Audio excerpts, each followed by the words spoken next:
जय गुरु जी। संगत जी, आज की वीडियो में भगवान महाशिव के 8वें ज्योतिर्लिंग त्र्यंबकेश्वर ज्योतिर्लिंग का कथा का वर्णन करेंगे संगत जी। पर उससे पहले एक संगत का बड़ा ही प्यारा सा मैसेज आया संगत जी, जो आप लोगों के साथ मैं शेयर करना चाहूंगी। उस संगत ने लिखा, जैसे कि अब मैं कुछ दिनों से भगवान महाशिव, हम सबको पता है कि सावन चल रहा है, तो शिव पुराण की कथाएं या उनके प्रसंग या जो भी घटित हुई हैं घटनाएं, उनका हम जितना श्रवण करते हैं उतना हमें कहते कर्म करते हैं, हमारे पाप नष्ट होते हैं। तो वो मैं कुछ दिनों से वही शेयर कर रही हूँ। तो एक संगत का मैसेज था कि आंटी, क्या गुरुजी के सत्संग खत्म हो गए हैं जो आप ये प्रसंग सुना रहे हैं या कहानियां सुना रहे हैं? संगत जी, गुरुजी महाराज भगवान है और भगवान की लीलाएं कथाएं अनगिनत सत्संग हैं, जो कभी कहते ना हमारा जीवन थोड़ा पड़ जाएगा पर वो कभी खत्म नहीं होंगी। संगत जी, गुरुजी महाराज ने तो इतनी लाखों करोड़ों संगत का कल्याण जब फिजिकल फॉर्म में थे तब भी किया और आज भी कर रहे हैं। उनके साथ हर दिन एक सत्संग है संगत जी, हर दिन। तो उनका बखान या लीलाएं ना हम जीवन काल में भी नहीं कर सकते हैं। खत्म होने की बात तो दूर की है संगत जी। अब रही बात कि हम गुरुजी को मानने का मतलब समझे। पहले ऐसा नहीं है कि मैं कोई चमत्कारी सत्संग या कुछ ऐसा चमत्कारी आपको सस्पेंस से भरा हुआ ऐसा सुनाती रहूं और आपका इंटरेस्ट उसी में बना हुआ है। संगत जी, गुरुजी महाराज का हर सत्संग, हर सीख जो गुरुजी हमें सिखाना चाहते हैं, गुरुजी जो भी अपने वचनों में बता के गए, जो भी हमें कह के गए, सबसे पहले तो हमें एक अच्छा इंसान बनना है। और अच्छा इंसान हम कब बन सकते हैं संगत जी? जब हम ऐसी कथाएं लीलाएं जब तक नहीं सुनेंगे, उनसे कुछ सीखेंगे नहीं।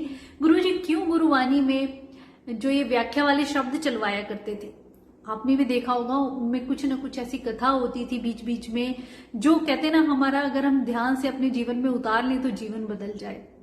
तो सबसे पहले तो हमें ही चेंज होना है संगत जी। सत्संग गुरुजी की ब्लेसिंग है, बिल्कुल। हम अपना अनुभव सुने और दूसरों को भी सुनाए और दूसरों के अनुभव सुने। ये गुरुजी ने खुद कहा कि मेरी ब्लेसिंग दोनों तरफ काम करेगी। पर जब जीवन में किसी सीख को हम उतारते हैं ना, हमारा जीवन बदलता है, वही हमारे लिए सत्संग बन जाता है। तो संगत जी, पहली बात तो गुरुजी के वचनों पे ही चलना। उनके एक एक वचन में एक एक सीख है संगत जी, और उससे रिलेटेड ही जब कोई हम प्रसंग सुनते हैं ना, प्रैक्टिकल वे में जब कोई भी हम कहानी या सत्संग सुनते हैं, वो हमारे दिमाग में कहीं ना कहीं रह जाता है और उसे अनुसरण करते हुए एक गुरु के साथ हमारा कनेक्शन भी बनता है और जीवन में उतारने की हम कोशिश करते हैं ना, तो समझ लीजिए उसी दिन से गुरुजी की ब्लेसिंग मिलनी हमें शुरू हो जाती है। तो गुरुजी के सत्संग कभी खत्म नहीं हो सकते हैं संगत जी। और रही बात सुनाने की, तो हमारी ऐसी औकात नहीं कि हम कुछ सुना सके, कुछ भी नहीं है संगत जी। हम बिल्कुल शून्य मात्र हैं। उस भगवान के चरणों के कहते धूल के बराबर, कण के बराबर भी नहीं है। उनकी लीलाओं कथाओं और सत्संग का हम गुणगान कर भी नहीं सकते हैं संगत जी। जो भी बुलवाते हैं, जो भी कहलवाते हैं, वही कहते हैं संगत जी। उनकी मर्जी के बिना, कहते हैं ना भगवान की मर्जी के बिना पत्ता भी नहीं हिलता, तो उनकी मर्जी के बिना उनका गुणगान भी हम नहीं कर सकते हैं। ये बात आप समझ लें संगत जी। गुरुजी महाराज की तो लीलाएं इतनी अपरंपार हैं, जितना कहते हैं ना मैं बखान करूं उतना कम है, शब्द कम पड़ जाते हैं। और हर दिन जीवन में सत्संग होता है। चलो मैं आज का ही मतलब कल का अपना सत्संग सुनाती हूँ संगत जी।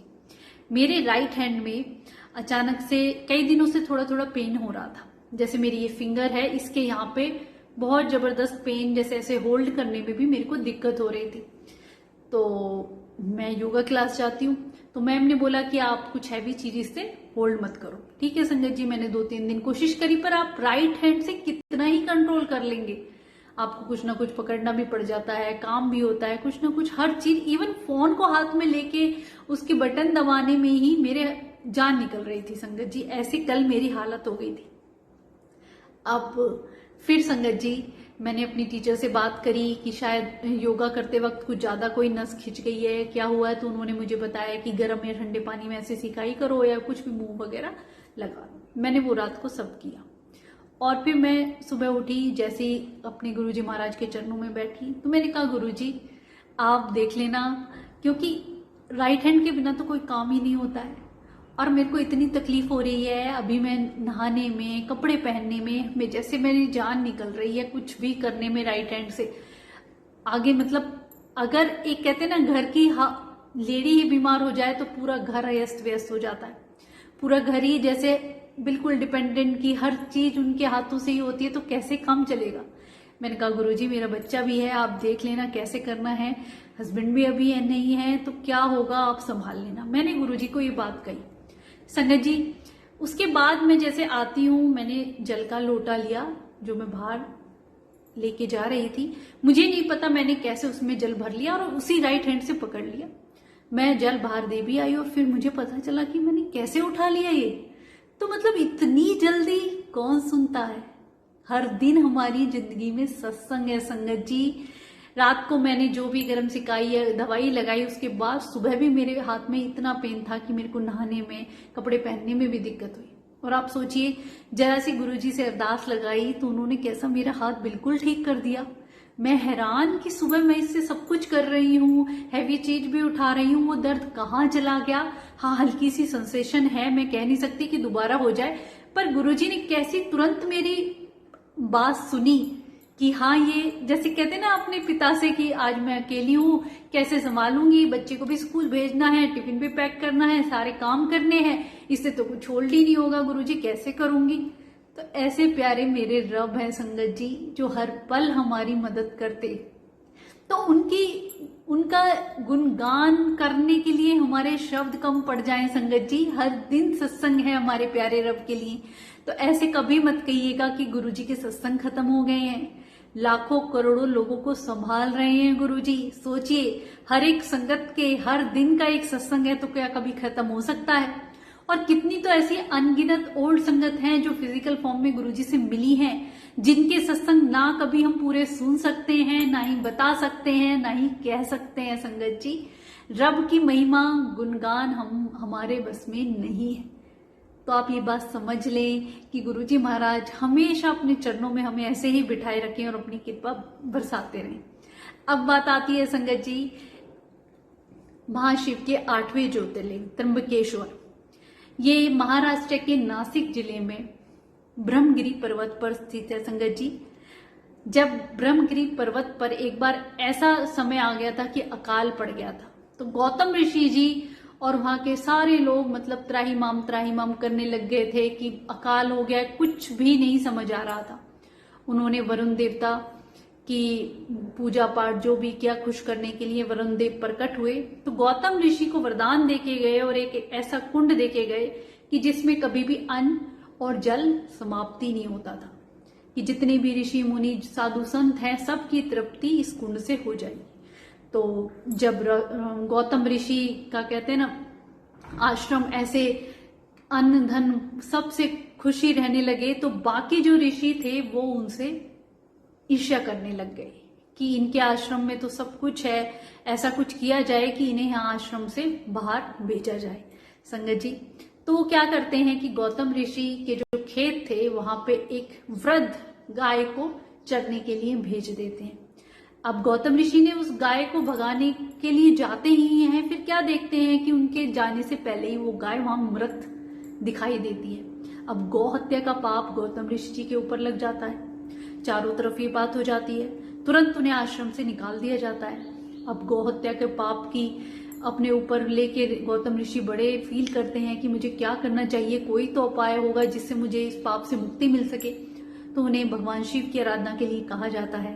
तो भगवान शिव की गौतम ऋषि और उनकी पत्नी अहिल्या इतनी कठिन तपस्या करते हैं कि भगवान महाशिव कहते हैं ना गोदावरी नदी वहां पे प्रकट होती है और भगवान महाशिव त्र्यंबकेश्वर तीनों रूपों में ब्रह्मा विष्णु महेश वहां पे आके विराजमान होते हैं। छोटे छोटे तीनों स्वरूप हैं वहां पे भगवान जी के, ब्रह्मा विष्णु महेश के शिवलिंग के रूप में, जहाँ पे आके उन्होंने दर्शन दिए और फिर हमेशा के लिए वहां पे आज भी विराजमान है। और इतना प्यारा वहां का ऑरा और कहते हैं ना ऐसी पॉजिटिव संगत जी वो वातावरण बयान नहीं किया जा सकता है, क्योंकि उस ज्योतिर्लिंग में मैं भी गई हुई हूँ। तो जब भी मौका मिले कभी भगवान महाशिव के जितने भी 12 ज्योतिर्लिंग हैं वहां के दर्शन हमें जरूर करने चाहिए। गुरुजी ने कभी किसी तीर्थ स्थान पे जाने के लिए मना नहीं किया। गुरुजी तो खुद कहा करते थे कि जो भी तीर्थ स्थान है हमें जरूर जाना चाहिए, पर एक बात बस ध्यान रखें, सच में संगत जी, जब भी कहीं हम किसी तीर्थ स्थान पे जाते हैं ना और अपने भगवान को याद करते हैं, गुरु जी को साथ लेके चलते हैं, तो यादगार ऐसी रह जाती है ना, और गुरु जी वहां पे किसी न किसी रूप में हमें दर्शन जरूर देते हैं। मेरा खुद का पर्सनल एक्सपीरियंस है और मैं इसका सत्संग भी आप लोगों के साथ आगे शेयर करूंगी। तो आज आप सब गुरुजी महाराज के, भगवान महाशिव के, सावन का महीना चल रहा है, ओम नमः शिवाय शिवजी सदा सहाय, ओम नमः शिवाय गुरुजी सदा सहाय का जितना जाप हो सके उतना करें संगत जी।